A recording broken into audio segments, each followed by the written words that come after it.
It began like any other Sunday in America. NFL games filled televisions across the country, while Taylor Swift's latest chart-topping single echoed on radios and streaming apps. But then, in an instant, a single Instagram post shattered the ordinary. Taylor Swift and Kansas City Chiefs tight end Travis Kelce announced their engagement. The photo was simple, Taylor's hand adorned with a dazzling diamond, Travis beaming in a crisp suit, the caption reading, "Forever starts now." Within minutes, the internet buckled under the weight of collective astonishment. Twitter, or X, as some still called it, erupted in hashtags, #SwiftKelce, #ForeverSwift, #KelceEngaged. On TikTok, reaction videos flooded timelines, screaming Swifties crying tears of joy, NFL fans cracking jokes about Super Bowl halftime shows doubling as wedding receptions. Instagram crashed temporarily as millions tried to like and comment simultaneously. This wasn't just a celebrity engagement, it was a cultural detonation. The collision of two worlds. Taylor Swift wasn't just a pop star, she was a global phenomenon. Her fan base, the Swifties, were among the most devoted, mobilized communities in modern culture.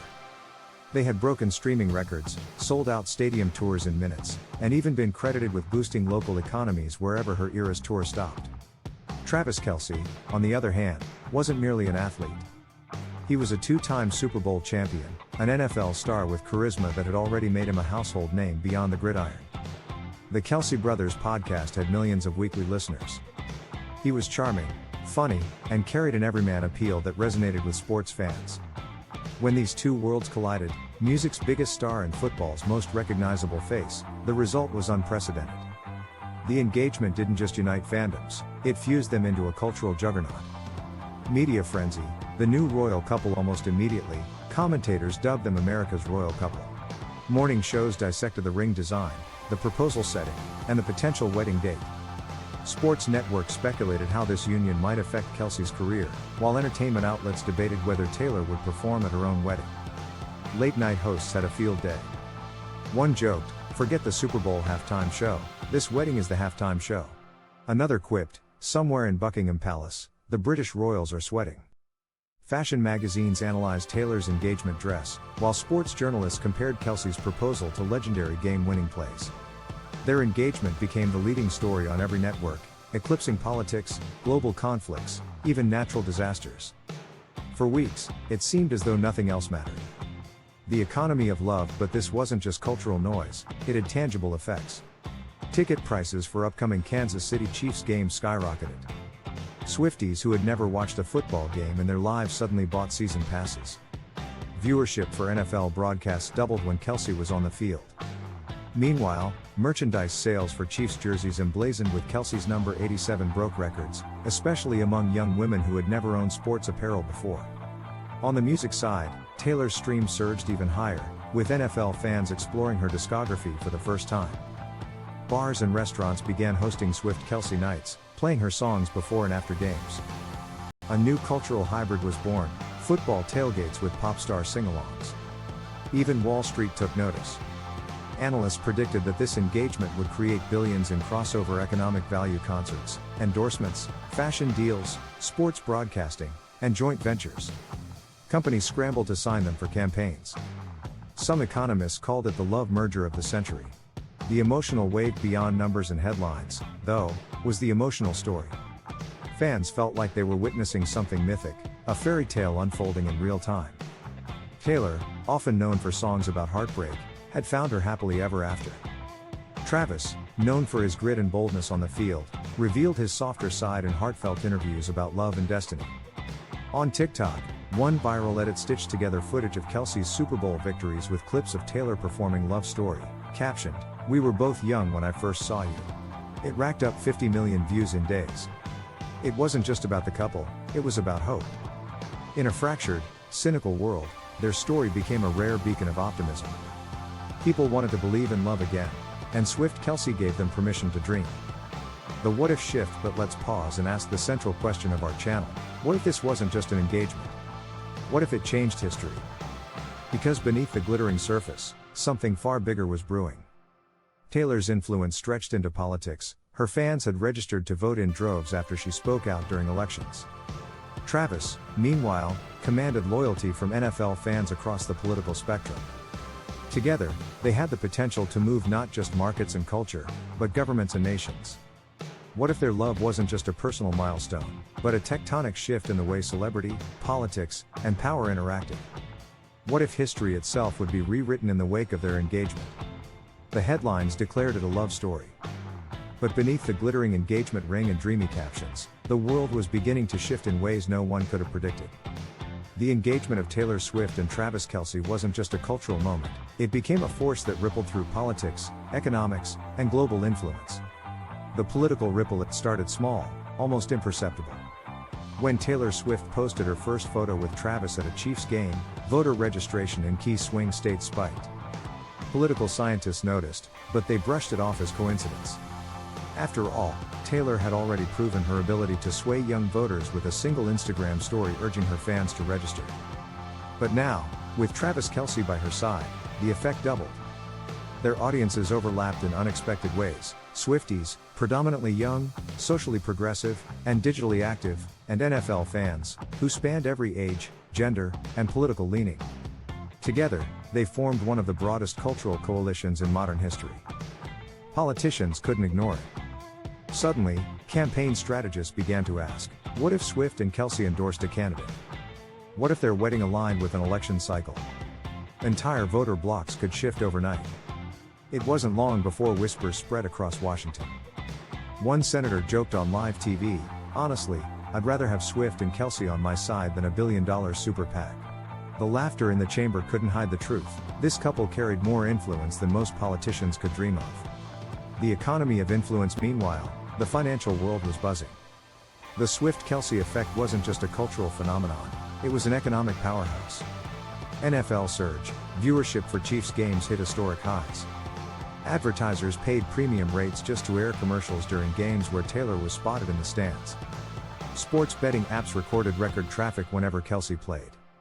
Concerts and tourism, cities bidding for Swift's Eras tour suddenly found added leverage. Hosting her concerts meant not just an economic boom, but potential cameos from Kelce, creating a double magnet for fans. Hotels sold out months in advance. Entire economies reshaped themselves around their appearances. Fashion and amp, lifestyle, Taylor's engagement ring design sparked global demand for replicas. Kelce's sharp suits and casual streetwear became instant fashion trends. Together, they created a new power brand that rivaled even the Kardashians. Economists gave it a name, the Swift-Kelce GDP bump. Analysts projected that, if leveraged, their combined influence could boost the US economy by tens of billions. The wedding as a global event. Speculation about the wedding only amplified the shockwaves. Where would it be held? Who would perform? Would it be broadcast live like a royal wedding? Networks fought for rights, with some executives suggesting the event could draw an audience larger than the Super Bowl or even the Olympics. Estimates suggested a global viewership of over 1 billion people. Some world leaders even floated the idea of attending, hoping to rub shoulders with the new American royalty. For the first time in modern history, a wedding threatened to overshadow global summits and political conventions. The cultural divide. But not everyone was celebrating. Critics argued that the Swift-Kelce phenomenon revealed a dangerous truth. Celebrity influence was beginning to eclipse traditional institutions. Political analysts warned of a future where public opinion could swing not on policy, but on a song lyric or a post-game interview. Economists worried about markets so heavily tied to personalities. Sociologists debated whether society was entering an era of pop culture governance, where the line between entertainment and power blurred beyond recognition. One viral op-ed put it bluntly, when celebrities wield more influence than presidents, democracy itself begins to change. What if celebrity love controlled politics? Now imagine the ultimate what if. What if Taylor and Travis decided to endorse a presidential candidate?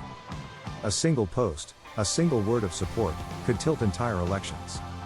Swing states might collapse into certainty. Youth turnout could shatter records.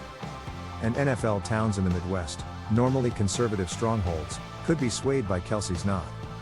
What if they went further?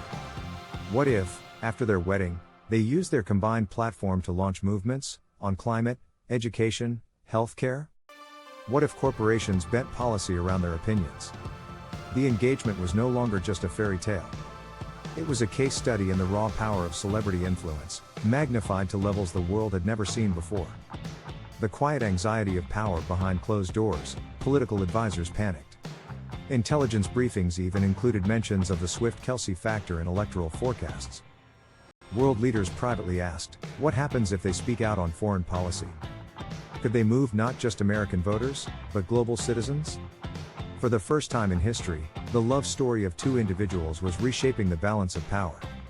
By the time the world had adjusted to the political and economic ripple effects of Taylor Swift and Travis Kelce's engagement, something even more extraordinary was happening.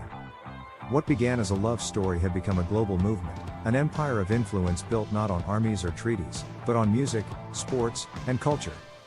The rise of celebrity diplomacy. Traditionally, diplomacy had been the work of presidents, diplomats, and seasoned negotiators. But in this alternate reality, the world discovered something new: celebrity diplomacy. When Taylor's Eras tour expanded internationally, governments treated her arrival like a state visit. Streets were lined with fans, but also with political banners and subtle gestures of approval. Leaders competed for photo opportunities, knowing that a handshake with Taylor or Travis could humanize them in the eyes of millions. Meanwhile, Travis Kelce became more than a football star. In Europe, where American football had always struggled to gain traction, he was now an ambassador for the sport. Kids in France, Japan, and Brazil suddenly wore Chiefs jerseys with his name on the back. The NFL began expanding globally, not through billion-dollar marketing campaigns, but through one man's marriage to a pop star. Together, they blurred the line between entertainment and geopolitics. It wasn't the White House making headlines in foreign capitals, it was the Swift-Kelce duo. The Swiftie-NFL alliance. At first, fans seemed like two separate worlds: the Swifties, passionate, internet-savvy music lovers, and NFL diehards, proud of their rugged sports traditions. But the engagement began merging these audiences into one unstoppable cultural force. Memes flooded Twitter and TikTok. Taylor taught me football versus Kelce made me listen to folklore. Fantasy leagues began adding Swift-related challenges. Meanwhile, Swifties created threads explaining game rules with pastel graphics and glitter fonts. The merger of fandoms created what some sociologists called a superfandom alliance. United, they could trend hashtags globally in minutes, crash ticketing systems, and pressure corporations with campaigns more effective than traditional lobbying groups. For the first time in history, a love story created one of the largest, most organized communities on the planet. The celebrity peacekeepers. Then came the moment that truly shifted history. Two nations on the brink of conflict, fictional in our scenario, but eerily plausible, paused hostilities when both leaders realized Swift was scheduled to perform in their capitals within the same month. Out of fear of negative PR, and under subtle pressure from their younger populations, they agreed to attend the concerts together. The photos of the two leaders, sitting in the VIP booth with Travis Kelce between them, went viral. Analysts later joked, it wasn't NATO or the UN that brokered peace. It was Shake It Off. From then on, whenever tensions flared anywhere in the world, young activists began tweeting, "Send Taylor. Send Travis." It was no longer satire. It was policy. The Swift-Kelce cultural empire. By year 2 of their engagement, the couple was no longer just a pair of celebrities. They were a brand, a movement, an empire. Global fashion houses begged them to co-launch lines, knowing any outfit could redefine an entire season. Streaming platforms courted them with offers for reality shows, documentaries, even joint sports music events. Tech giants collaborated with them for apps combining music streaming with NFL highlights, creating entirely new markets. But most importantly, their empire was built on hearts and minds. Fans trusted them in ways they no longer trusted governments or corporations. When Taylor spoke about climate, fans planted trees. When Travis wore a support teacher's shirt, donations to education charities spiked. It wasn't just influence, it was governance, built on voluntary devotion rather than law. The dark side of global celebrity power. But power, even when born from love, carries shadows. Critics warned that the world was becoming dangerously dependent on celebrities. What if Taylor or Travis made a mistake? What if scandals emerged? Entire economies could swing, alliances could crumble, faith could collapse, all based on the lives of two human beings. Others raised ethical concerns. Should unelected celebrities really have this much power? Had democracy quietly been replaced by a new kind of monarchy, where fame was the crown and social media the throne? One historian called it the birth of the celebrity empire age.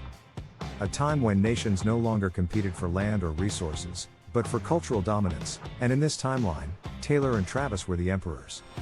The world unites under pop culture, and yet, for all the fears, the benefits were undeniable. Wars slowed. Youth participation in civic life soared.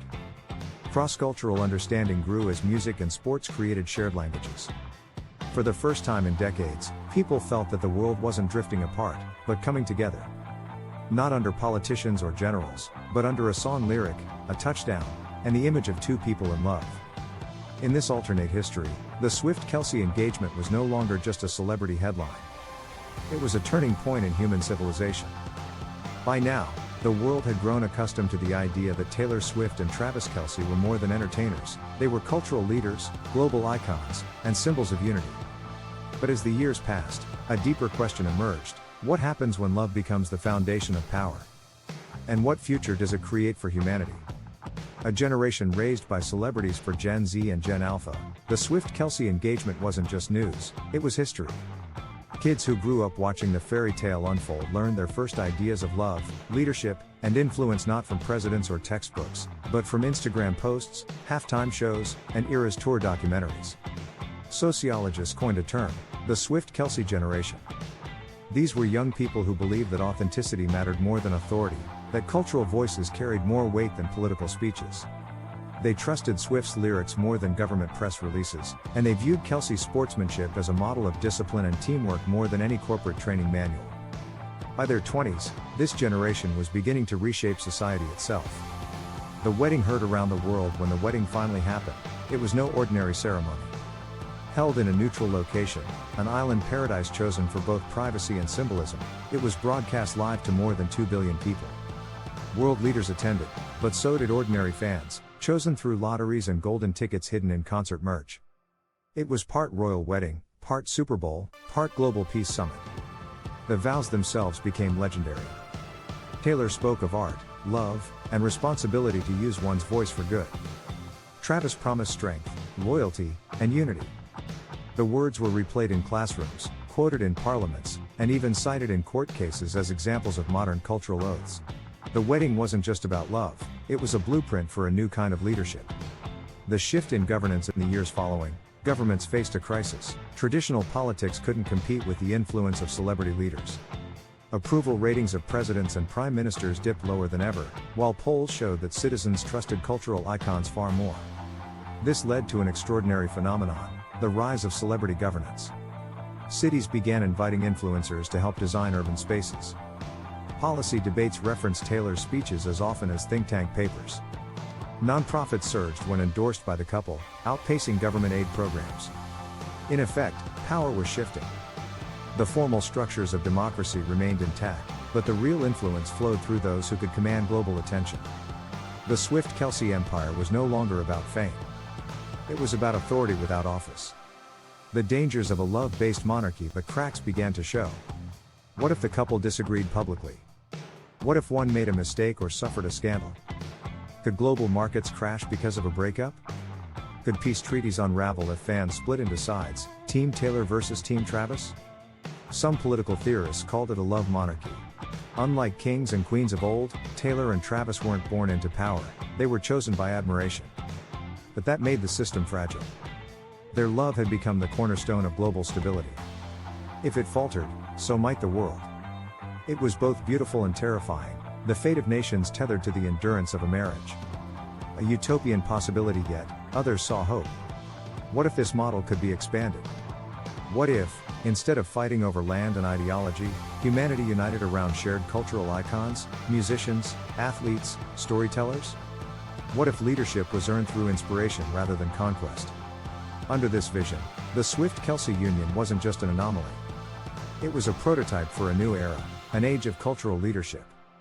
In this alternate timeline, humanity's next great leaders weren't generals or politicians, but artists and athletes who could bridge divides and create communities of meaning. And the engagement that once seemed like a celebrity headline would, in hindsight, be remembered as the dawn of a new civilization. The final question. In the end, the story of Taylor Swift and Travis Kelce's engagement was more than gossip, more than fandom, it was a test of human imagination. Could love, amplified by culture and technology, truly change the course of history?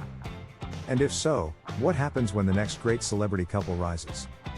Would they, too, inherit the mantle of cultural governance? The question lingered across classrooms, think tanks, and fan forums alike. What if the future of humanity rests not in politics or power, but in the simple, universal language of love?